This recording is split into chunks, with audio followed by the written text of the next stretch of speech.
मध्ये माझ्या प्रिय भाविकांनो, प्रभू येशू ख्रिस्ताला आपण उत्तम मेंढपाळ असं सांगत असतो. उत्तम मेंढपाळ ही उपमा, हे सुंदर अशी उपमा आपण प्रभू येशू ख्रिस्ताला देत असतो. कशामुळे?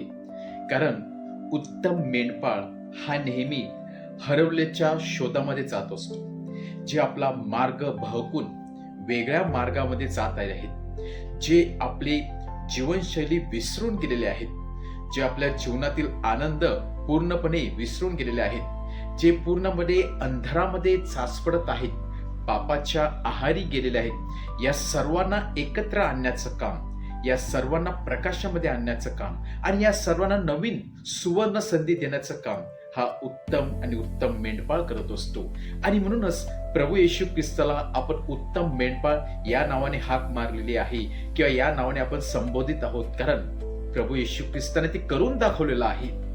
या भूतलावरती असताना प्रभू येशू ख्रिस्ताचं मिशन हे केवळ आणि केवळ जे देवापासून दूर गेलेले आहेत, जे अंधारामध्ये चाचपडत आहेत, जे वेगवेगळ्या ओझ्याखाली दडपून गेलेले आहेत, ज्यांना ज्या जीवनाला कंटाळा आलेला आहे, या सर्व लोकांना एकत्र आणण्यासाठी, या सर्व लोकांना नवजीवन देण्यासाठी, या सर्व लोकांना स्वर्गीय पिता कोण आहे, त्याचा प्रीती किती महान आहे हे दाखवून देण्यासाठी प्रभू येशू ख्रिस्त या भूतलावरती आलेला होता. आणि त्याचं एक जिवंत उदाहरण आजच्या शुभवर्तमानामध्ये आपणास पाहावयास मिळत आहे, जेव्हा तो लेवी म्हणजेच जकातदार याला त्या मार्गातून काढून, त्या अंधाऱ्या मार्गातून काढून त्याला प्रकाशात आणत आहे. या मत्ते नावाच्या या लेवीला किंवा या मत्ते नावाच्या जकातदाराला प्रभू येशू ख्रिस्त बोलवत आहे.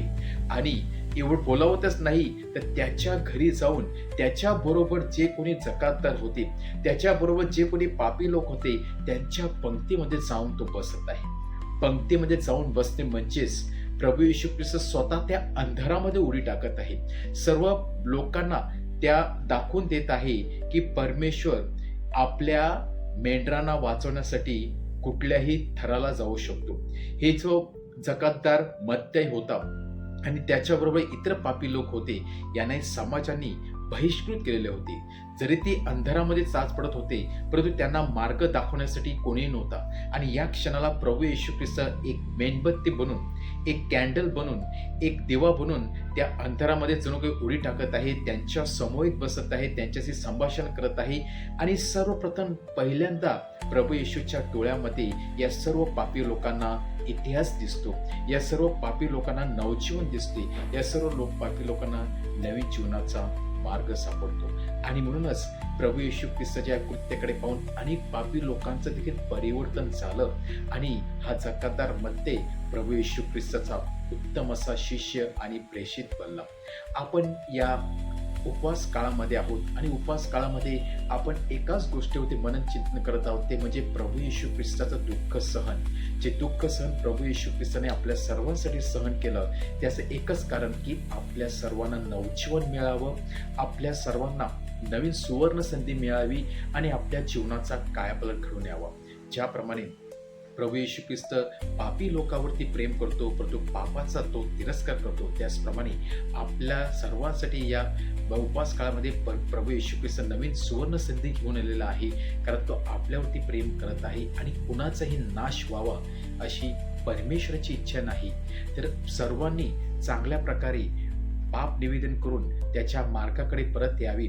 एका मेंढराप्रमाणे आपण त्या मेंढपाळाची वाणी ऐकावी, त्याच्या कळपात आपण राहावं अशी परमेश्वराची इच्छा आहे. आणि सर्वांना सार्वकालिक जीवन मिळावं अशी परमेश्वराची इच्छा आहे. आणि म्हणूनच आज आपण आपल्या पापी जीवनावरती मनन चिंतन करत असताना आपण एकच प्रश्न विचारूया की आपलं पाप जरी मोठं असलं, परंतु प्रभू येशू ख्रिस्ताची प्रीती त्याहीपेक्षा मोठी आहे.